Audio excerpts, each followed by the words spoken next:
ঈদের বাকি আর মাত্র কয়েকদিন, এরই মধ্যে ব্যস্ততা বেড়েছে কামারপাড়ায়। টুংটাং শব্দে এখন মুখরিত কামারশালা। সকাল থেকে গভীর রাত পর্যন্ত পরিশ্রম করছে কামাররা। বছরের অন্য সময়গুলোতে খুব একটা কাজ না থাকলেও কোরবানির এ সময়ে ব্যস্ততা বাড়ে কয়েক গুণ। কোরবানির মাংস প্রস্তুতের উপকরণ দা, বটি, ছুরি, ডাসা বানাতে ক্রেতারা আসছেন তাদের কাছে। অনেকেই অর্ডার নেওয়া বন্ধ করে দিয়েছে। তবে কয়লার অভাবে ও দাম বৃদ্ধিতে এগুলো বানাতে হিমশিম খেতে হচ্ছে কামারদের। তবে বিভিন্ন কোম্পানির রেডিমেড তৈরি উপকরণের ভিড়ে কিছুটা কদর কমেছে কামারশালায় তৈরি এসব পণ্যের। আমরা সকাল 7টা থেকে রাত 10টা পর্যন্ত কাজ করে চালিয়ে যাচ্ছি। আর প্রচুর কাজের কোনো সমস্যা নেই। কয়লার সমস্যা হয় এই যাচ্ছে পাওয়া যায় না। এখন সে দাম বেশি। এখন আছে, ব্যস্ততা খুব বেশি না, সীমিত। এই সীমিতর কারণে দেখা যাচ্ছে আমাদের দিক দিয়ে একটা সমস্যা।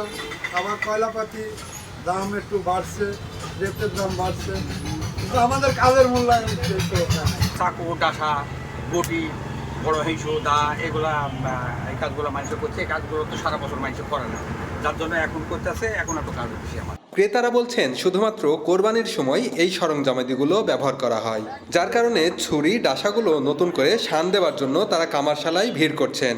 বাজারে কৃত্রিম জিনিসের চাইতে কামার বাড়ির তৈরি সরঞ্জামাদিগুলোর মানের দিক থেকে ভালো হয়।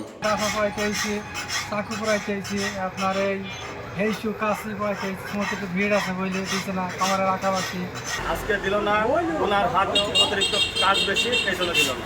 এসছি 1 ঘন্টা আগে দিয়ে দিয়েছি, তো বলছে বিকালে দেবো আর কি, কাজ আছে হাতে অনেক।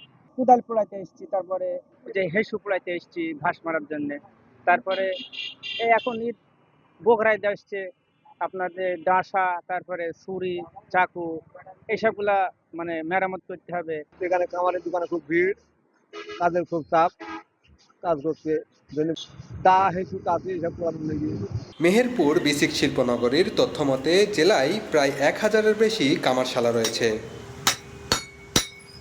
বেন ইয়ামিন, সময় সংবাদ, মেহেরপুর।